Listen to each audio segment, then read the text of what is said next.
Hello friends, we are discussing the previous year questions. पिछले 5 साल 2017 से लेके अब तक 2022 तक होने वाले एग्जामिनेशंस के प्रीवियस ईयर क्वेश्चंस को हम डिस्कस कर रहे हैं। और अभी हम जो टॉपिक डिस्कस करने वाले हैं अभी आज वो है लेजिस्लेचर। तो पार्लियामेंट के बारे में, स्टेट की लेजिस्लेटिव असेंबली, काउंसिल्स के बारे में हम क्वेश्चंस डिस्कस करेंगे। इससे पहले अगर आप फर्स्ट टाइम इस तरह के वीडियोस देख रहे हो हमारे प्लेटफॉर्म पे, तो आप बाकी सारे वीडियोस देखेंगे जो बेसिक्स ऑफ द पॉलिटी है, उस पर हमने प्रीवियस ईयर क्वेश्चन डिस्कस किया है। एग्जीक्यूटिव पे हमने प्रीवियस ईयर क्वेश्चन डिस्कस किया है और हमने फंडामेंटल राइट डीपीएसपीज पे भी प्रीवियस ईयर क्वेश्चन डिस्कस किया है। तो ओवरऑल अभी हम पहले 5 इयर्स का डिस्कस कर रहे हैं, 2017 टू 2022। फिर दूसरे फेज में हम और भी पीछे के प्रीवियस ईयर क्वेश्चंस डिस्कस करेंगे, मेंस एग्जामिनेशंस के भी क्वेश्चन डिस्कस करेंगे। Let's start with today's questions and first question in this sequence is about the bill, right? So bill amending, consider the following statement: a bills amending the constitution requires a prior recommendation of the president, right? Constitution requires a prior recommendation of the president. Constitutional amendment bill के लिए president की prior recommendation की जरूरत होती है या नहीं? सो नहीं होती है। This statement is false. President की प्रायर रिकमेंडेशन की बात करें तो मनी बिल के लिए होती है एंड स्टेट रीऑर्गेनाइजेशन बिल के लिए होती है, जो स्टेट के नाम चेंज करते हैं उन बिल के लिए होती है प्रायर रिकमेंडेशन की जरूरत। When a constitutional bill is presented to the president of India it is obligatory, यानी प्रेसिडेंट को देना ही है। He do not have the veto. President is obligatory. It is obligatory for the President of India to give his or her assent, meaning that when a constitutional amendment bill is presented, so President के पास कोई veto power नहीं है, वो उसको reject नहीं कर सकते, वो उसको reconsider करने के लिए नहीं भेज सकते। So this statement is true, क्योंकि President constitutional amendment bill के ऊपर veto exercise नहीं कर सकते। A constitutional amendment bill must be passed both by the Lok Sabha and the Rajya Sabha by a special majority and there is no provision of the joint sitting। तो ये जो है ये भी statement true है, right? एक आपने parliament पढ़ा भी होगा और इसमें आपको क्या करना है कि इस तरह से एक टेबल बनाना है। बेटर मेमोरी के लिए आप एक टेबल बनाएंगे और इस टेबल में जितने भी बिल्स होते हैं, तो सबसे पहले इधर आप नेचर ऑफ बिल्स लिखेंगे, नेम, फिर लिखेंगे कहाँ इंट्रोड्यूस किया जा सकता है, ठीक है, प्रायर रिकमेंडेशन ऑफ प्रेसिडेंट की जरूरत है या नहीं, फिर आप लिखेंगे इसको पास करने के लिए मेजोरिटी की जरूरत क्या होती है, राज्यसभा का रोल क्या है, वीटो पावर प्रेसिडेंट के पास है या नहीं। तो इतना आप बनाएंगे। जैसे कि आपने लिख लिया यहाँ पे, देखिए कॉन्स्टिट्यूशनल अमेंडमेंट अब कहाँ इंट्रोड्यूस किया जा सकता है, Lok Sabha and Rajya Sabha. Prior recommendation of president not required, majority special, Rajya Sabha equal power, veto president no. इसी तरह बाकी सारे बिल्स का भी एक पेज में टेबल बना लेंगे, तो आपको याद करने के लिए बहुत आसान पड़ेगा। प्री के एग्जामिनेशन में आप एक पेज से पढ़ के चले जाओगे, पार्लियामेंट पे आने वाले किसी भी बिल्स के क्वेश्चन को आप कर सकते हो, ठीक है। Third is, constitutional amendment bill must be passed, joint sitting का प्रोविजन नहीं है। तो इस हिसाब से आप देखो कौन सा जो ऑप्शन है आपका करेक्ट बैठता है। तो B 2 and 3 is correct because first is the statement which is false. Second question is, Which of the following are the exclusive powers of the Lok Sabha? Lok Sabha के पास ऐसा कौन से पावर है जो राज्यसभा के पास नहीं है? इनमें से exclusive means only given to the Lok Sabha. Which of the following are the exclusive powers of the Lok Sabha? To ratify the declaration of emergency falls, both the houses से पास कराना पड़ता है इमरजेंसी को। To pass a motion of no confidence against, तो ये true है, no confidence motion सिर्फ और सिर्फ लोकसभा में आ सकता है। To impeach the president, no, both the houses में आएगा, तो ये फॉल्स स्टेटमेंट हो जाएगा। Two only is your correct, ठीक है, टू ओनली यहां पे आपका करेक्ट ऑप्शन है B. With reference to the deputy speaker of the Lok Sabha consider the following statement. 2021 का पूछा हुआ क्वेश्चन है। So as per the rules of procedure and conduct of business in the Lok Sabha, the election of deputy speaker shall be held on such date that speaker may fix। देखिए ये as per the constitution होता तो ये गलत हो जाता है। Constitution में क्या लिखा है, as soon as possible, है ना, as soon as possible, जितनी जल्दी हो वो किया जाए। किसका इलेक्शन? स्पीकर और डिप्टी स्पीकर का इलेक्शन। बट उसके रिगार्डिंग क्या है, एक रूल्स बना हुआ है लोकसभा और राज्यसभा दोनों के अपने अपने। उसमें क्या लिखा है कि एक बारी डिप्टी स्पीकर के इलेक्शन का डेट कौन फिक्स करेगा? स्पीकर का इलेक्शन का डेट कौन फिक्स करेगा? पहले प्रेसिडेंट, और एक बार प्रेसिडेंट स्पीकर इलेक्ट हो गया तो डिप्टी स्पीकर का इलेक्शन का डेट फिक्स कर सकता है। ठीक है, सो ये स्टेटमेंट ट्रू है क्योंकि डिप्टी स्पीकर के इलेक्शन का डेट कौन फिक्स करता है? तो वो स्पीकर खुद ही करता है अपने डिप्टी स्पीकर का। Right, this is true. Now the second statement says there is a mandatory provision that election of a candidate as the deputy speaker shall be from either principal opposition party or ruling party। ये mandatory provision नहीं है, ये क्या है? Parliament का convention है कि वो हमेशा कन्वेंशन परंपरा ये कहती है कि स्पीकर का पोस्ट रूलिंग पार्टी का होगा और डिप्टी स्पीकर का पोस्ट अपोजिशन पार्टी का होगा, लेकिन ये परंपरा है, मैंडेटरी नहीं है। Deputy speaker has been given the same power of the speaker when he is presiding. तो ये ट्रू है, जब तक वो स्पीकर का काम कर रहा होता है उसके पास सेम पावर होते हैं। The well established parliamentary practice regarding the appointment of deputy speaker is that motion is moved by the speaker and duly seconded by the prime minister ठीक है, तो यहाँ पे जो फोर्थ स्टेटमेंट है वो भी फॉल्स है। जो पहला देखा था हमने ट्रू था, सेकंड फॉल्स था, थर्ड ट्रू था, फोर्थ इज फॉल्स। तो आपका 1 और 3 ओनली करेक्ट हो जाएगा। इसमें आप चाहे तो एलिमिनेशन भी यूज करके देख सकते हैं। जैसे आपको पता है ये नहीं कंफ्यूजिंग स्टेटमेंट है, तो ये this you know this is true, this you know this is false, तो 2 जहां भी आप उसको एलिमिनेट कर दीजिए, है ना। 3 इज ट्रू, तो इस हिसाब से आपको 4 और 1 में पता होना चाहिए एक, तभी आप इसको एलिमिनेट कर पाएंगे, अदरवाइज आपने 50% एलिमिनेट किया है।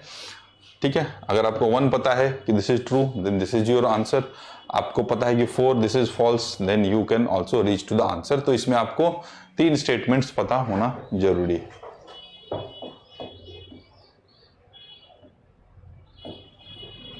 Rajya Sabha is equal powers with Lok Sabha.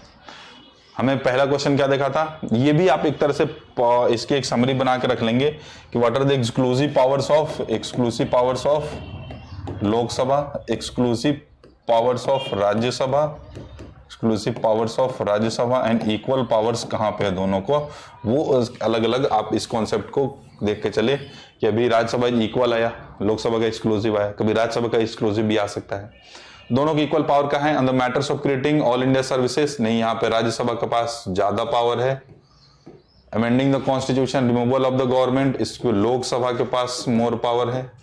Making the cut motion, Lok Sabha के पास मोर पावर है। अमेंडिंग द कॉन्स्टिट्यूशन, ये आपका सही आंसर है, जो अभी हमने देखा कि दोनों हाउसेस से पास होना जरूरी है कॉन्स्टिट्यूशनल अमेंडमेंट बिल को। Along with the budget the finance minister also places the document before the market. ये ऐसे आपका इकोनॉमिक्स का भी कॉन्सेप्ट बन जाएगा। तो बजट के साथ साथ क्या और एक और डालते हैं, मैक्रो इकोनॉमिक फ्रेमवर्क स्टेटमेंट। ये किस एक्ट के थ्रू मैंडेटरी किया गया है? तो fiscal responsibility and budget management act, इसके थ्रू किया गया है। यही वो एक्ट है जो बताता है 3% तक ही होना चाहिए फिस्कल डिफिसिट और रेवेन्यू डिफिसिट एलिमिनेट करने के लिए। तो यही वो एक्ट है। इकोनॉमिक्स में आप इसको डिटेल में पढ़ते हैं, बट ये और लीगल पॉइंट ऑफ व्यू से पूछा था आर्टिकल 112 इन सब कारण, तो मैंने इसको पॉलिटी में डाला है। Answer is your D. ठीक है, regarding the money bill which of the following statement is not correct. Money bill के बारे में इनमें से कौन सा स्टेटमेंट है जो सही नहीं है? Right, money bill shall be deemed to a money bill if it contains only the provision relating to abolition, remission, alteration or regulation of any tax. A money bill has the provision for the custody of consolidated fund of India. A money bill is concerned with the appropriation of money of contingency fund of India. Sorry, अब money bill deals with the regulation. Money bill का जो definition है वो article 110 में दिया गया है। उसमें टोटल 6 ग्राउंड्स दिए गए हैं, जिनमें से कोई भी चीज या फिर वो सारे या 1-2, there are 6 criterias which is given in under article 110। तो 110 के अंदर जो भी 6 ग्राउंड्स दिए गए हैं उसमें से कोई भी एक प्रोविजन होगा, या 2 होगा या 3 होगा, सिर्फ और सिर्फ 110 के दायरे की ही बात होगी, तभी वो चीज मनी बिल कहलाएगा। नहीं उसमें से कुछ भी ऐड कर दोगे तो मनी बिल नहीं कहलाएगा, वो फाइनेंशियल बिल कहलाएगा। और वहां पे उस आर्टिकल में आप देखोगे कॉन्टीजेंसी फंड के बारे में बात नहीं की गई है। कॉन्टीजेंसी फंड से पैसे निकालने के लिए पार्लियामेंट की अप्रूवल की जरूरत नहीं होती है, पार्लियामेंट की अप्रूवल की जरूरत नहीं होती है, इसलिए बिल प्रेजेंट करने की जरूरत पड़ेगी ही नहीं। तो this is quite a logical elimination. आपका जो आंसर है वो 3 होना चाहिए। एक बार देख लेते हैं, कंफर्म कर लेते हैं क्या है आपका आंसर। तो answer is C, right. A money bill does not includes the provision for appropriation of money out of the contingency fund of India. Now, 8th number question says, Speaker of the Legislative Assembly shall vacate his or her seat if he ceases to be the member of the Assembly. Speaker, जो legislative assembly का speaker कौन होता है, one of the members is elected as the speaker. अगर वो member ही नहीं रहा तो वो स्पीकर कैसे बनेगा। Whenever the legislative assembly is dissolved, the speaker shall vacate his or office। तो नहीं होता है, लेजिस्लेटिव असेंबली डिसॉल्व हो जाती है तो भी स्पीकर कंटिन्यू करता है जब नई इलेक्शन नहीं हो जाती, और जब नई इलेक्शन होकर नई लेजिस्लेटिव असेंबली बैठेगी उसके पहले सेशन से पहले ही स्पीकर रिजाइन करता है। इस बीच में जब भी इलेक्शन प्रोसेस चल रहा होता है स्पीकर अपने पोस्ट पे रहता है। तो whenever the legislative assembly is dissolved, shall vacate immediately, ये false हो जाता है। आंसर इज योर ए।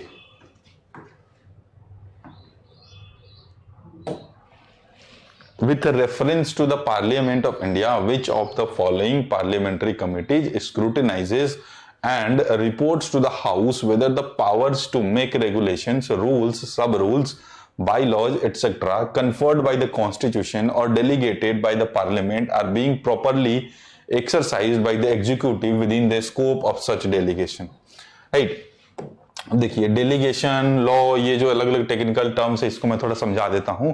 तो यूजुअली जो लॉ मेकिंग पावर है, the law making power lies with legislature, right. तो मान लीजिए लेजिस्लेचर ने बनाया MNREGA, Mahatma Gandhi national rural employment guarantee act, ठीक है। अब इस एक्ट में बोला कि 100 डेज का वर्क आपको मिलेगा, अगर नहीं मिलता है तो आपको उसके बदले मुआवजा मिलेगा, प्रोवाइडेड कि आप अनस्किल्ड लेबर करने के लिए तैयार हैं। तो ये तो एक ब्रॉडर प्रोविजन बना दिया। अब इसमें डे टू डे क्या चैलेंजेस आएंगी, इसके लिए रूल्स कौन बनाएगा। तो रूल्स बनाने का काम कि हाँ आप आधार कार्ड लेके आओगे, बायोमेट्रिक करोगे, तो रूल्स बनाने का काम एग्जीक्यूटिव के पास होता है। तो एग्जीक्यूटिव द्वारा बनाए गए किसी भी रूल्स या रेगुलेशन को हम क्या बोलते हैं, डेलीगेटेड लेजिस्लेशन। डेलीगेटेड लेजिस्लेशन, जो डेलीगेटेड की यहाँ बात कर रही है। तो एनी रूल्स और रेगुलेशंस, अब आप देखते हो पार्लियामेंट जो भी बनाती है वो एक्ट होता है, लेकिन आप रूल्स कहीं देखते हो लिखा हुआ, रेगुलेशन देखते हो लिखा हुआ, तो वो कौन बनाता है, एग्जीक्यूटिव बनाता है, ठीक है। तो इसी डेलीगेटेड लेजिस्लेशन को सबऑर्डिनेट लेजिस्लेशन भी बोलते हैं, ठीक है, सबऑर्डिनेट लेजिस्लेशन भी बोलते हैं। अब देखिए committee on the assurance, subordinate legislation, rules committee, business advisory committee. तो आपको पता लग गया, सिर्फ अगर आपको जो कंफ्यूजन रहा हुआ सिर्फ इसी वजह से कि डेलीगेटेड लेजिस्लेशन को सबऑर्डिनेट बोलते हैं, अगर आपको ये पता है तो इसका आंसर बहुत आसान था आपके लिए, बी, ठीक है, answer is B. 10th question says, in the first Lok Sabha the single largest opposition party was Swatantra party. ये एनसीईआरटी से आया हुआ क्वेश्चन है। कौन सी एनसीईआरटी से, तो politics in India since independence, class 12 की येलो कलर की बुक है, उसमें से आया हुआ है। पहले चैप्टर में ही ये सारा चीज आपको दिख जाएगा, राइट। बट इसमें कुछ क्वेश्चंस बता रहा है कि पहला जो जनरल इलेक्शन हुआ था 1952 में, उस समय जो सबसे बड़ी पार्टी आई थी वो कौन थी, तो वो स्वतंत्र पार्टी नहीं थी, वो कम्युनिस्ट पार्टी थी, और उसको भी कांग्रेस से बहुत कम सीट आए थे, 27-28 सीटें आई थी। The leader of opposition was recognised first time in the 1969, right, this is the true statement. In the Lok Sabha if party does not have a minimum of 75 members, its leader can not be recognised as the leader of opposition. तो 75 नहीं है, क्या है, 1/10, ठीक है। जो 543 seats है तो उसका 1/10 अगर नहीं है, यानी 55 सीट्स नहीं है, तो उसका लीडर अपोजिशन नहीं रिकॉग्नाइज होता। तो ये जो 75 का है ये फैक्चुअल क्वेश्चन है, थोड़ा गलत है। तो यहां पे देखिए आपका स्टेटमेंट जो 2 ओनली वो करेक्ट बैठता है। आप देखिए 2 ओनली, बी आपका करेक्ट आंसर है, ठीक है। For the elections to the Lok Sabha a nomination paper can be filed by, right. ये डिटेल प्रोविजन इलेक्शंस के रिगार्डिंग नहीं दिए हैं कॉन्स्टिट्यूशन में, लेकिन मैंने आपको रिप्रेजेंटेशन ऑफ पीपल्स एक्ट पढ़ाया है। उस एक्ट में आपने ये देखा होगा कि for the election representation of people's act 1951, क्या है, रिप्रेजेंटेशन ऑफ पीपल्स एक्ट 1951, ये क्या बोलता है कि if there any person wants to contest the election of Lok Sabha sorry, उसको देश के किसी भी लोकसभा के कॉन्स्टिट्यूएंसी में रजिस्टर्ड होना चाहिए, anywhere in the country, anywhere in country. अगर राज्यसभा के लिए कंटेस्ट करना है उसके लिए भी सेम प्रोसेस है, लेकिन स्टेट की लेजिस्लेटिव असेंबली में करना है तो उस स्टेट की किसी कॉन्स्टिट्यूएंसी में रजिस्टर्ड होना चाहिए, तभी जाके वो नॉमिनेशन पेपर फाइल कर पाएगा, तभी जाके वो इलेक्शन कंटेस्ट कर पाएगा।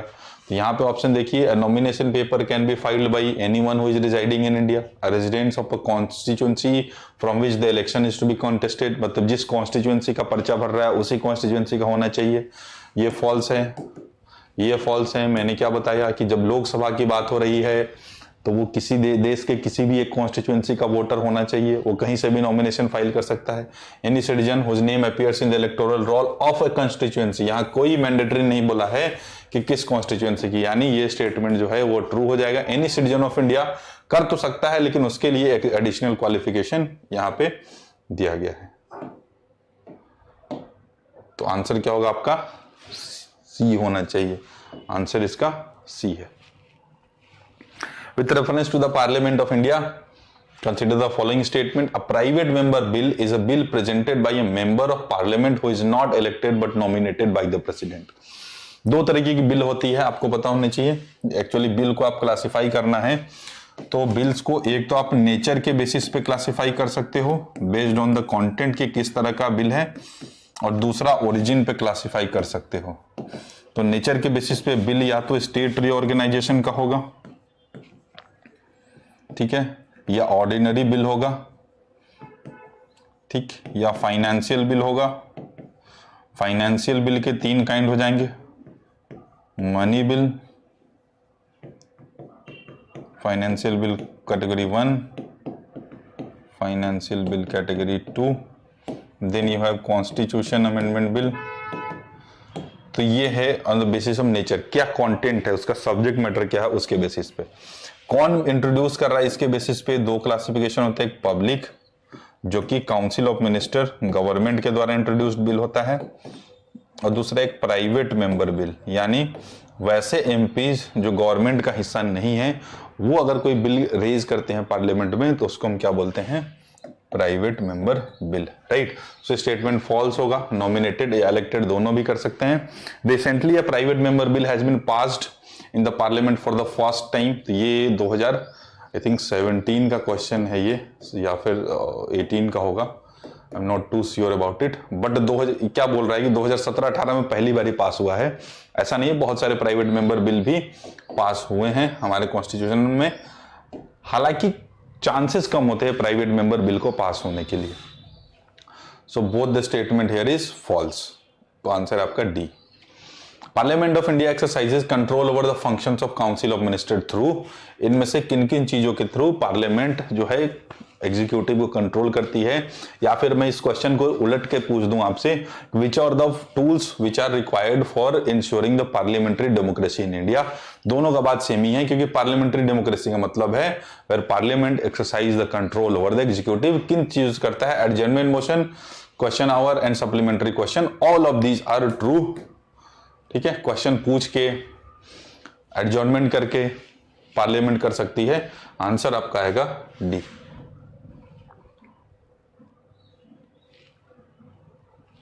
The Parliament of India acquires the power to legislate in any item in the state list in the national interest if a resolution to that effect is passed by, right? तो ये जो provision है article 249 में दिया गया है, usually it is the power of the state legislature exclusively to enact in any matters which is given in the state list.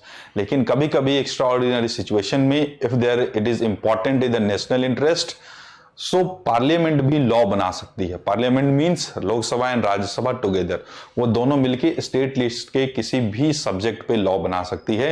लेकिन उसके लिए आर्टिकल 249 क्या बोलता है, द राज्यसभा यानी the council of state will have to pass resolution with majority of 2/3 present and voting. तो एक बार राज्यसभा ने वो रेजोल्यूशन पास कर दिया that now the situation has come that it requires in the public importance of national interest that parliament should make law on any matters which is given in the state list, तो parliament बना सकती है। तो इसके लिए क्या चाहिए, Lok Sabha by a simple majority, Lok Sabha by a special majority, Rajya Sabha by a simple majority, Rajya Sabha by a special majority of not less than 2/3 in voting. So this is the process which is given under article 249. ठीक है, answer is D.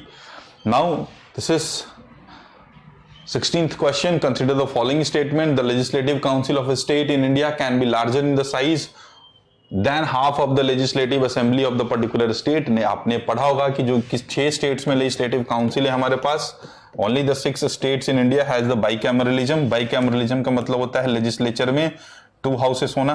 तो एक होती है legislative assembly, ये सारे states में है, but 6 state has legislative council as well. कौन से स्टेट है, तो Bihar, UP, Maharashtra, Karnataka, and then you have Telangana and you have Andhra. So in 6 states में लेजिस्लेटिव काउंसिल भी है। लेकिन लेजिस्लेटिव काउंसिल में कितने मेंबर्स हो सकते हैं, तो इसकी एक लिमिटेशन है, जितना उस स्टेट के लेजिस्लेटिव असेंबली में है उसके मैक्सिमम 1/3 ही लेजिस्लेटिव काउंसिल की स्ट्रेंथ हो सकती है। तो वो क्या बोलता है, can be larger in size than the half, तो ये स्टेटमेंट यहाँ पे फॉल्स हो जाएगा। ठीक है, दूसरा क्या बोल रहा है, the governor of the state nominates the chairman of the legislative council. तो ये भी स्टेटमेंट है फॉल्स, क्योंकि the chairman of the legislative council are elected by their own members. तो जितने भी मेंबर्स होंगे लेजिस्लेटिव काउंसिल के, वो मिलके ही आपस में से किसी एक मेंबर का चुनाव करते हैं। सो दे आर नॉट नॉमिनेटेड। ठीक है, देखिए आपका आंसर यहां होना चाहिए डी, क्योंकि दोनों स्टेटमेंट ही फॉल्स हैं। Now question number 17, and consider the following statements: the Rajya Sabha has no power either to reject or amend a money bill. The Rajya Sabha cannot vote on the demands for grant. The Rajya Sabha cannot discuss the annual financial statement. क्या कहता है, 3 चीजें हैं money bill के बारे में, या budget कह लीजिए। तो ये एनुअल फाइनेंशियल स्टेटमेंट क्या होता है, तो ये बजट ही होता है। बजट का जो कॉन्स्टिट्यूशन में नाम दिया गया वो एनुअल फाइनेंशियल स्टेटमेंट है। And budget is nothing but a money bill in itself. ठीक है, बजट अपने आप में एक मनी बिल है, तो मनी बिल का ही सारा प्रोविजन उस पर अप्लाई होता है। राइट, क्या बोलता है, Rajya Sabha has no power to reject और अमेंड अ मनी बिल। ये this this is a correct statement. Third statement क्या बोलता है, Rajya Sabha cannot discuss the budget. ये स्टेटमेंट फॉल्स है, डिस्कस कर किया जाता है।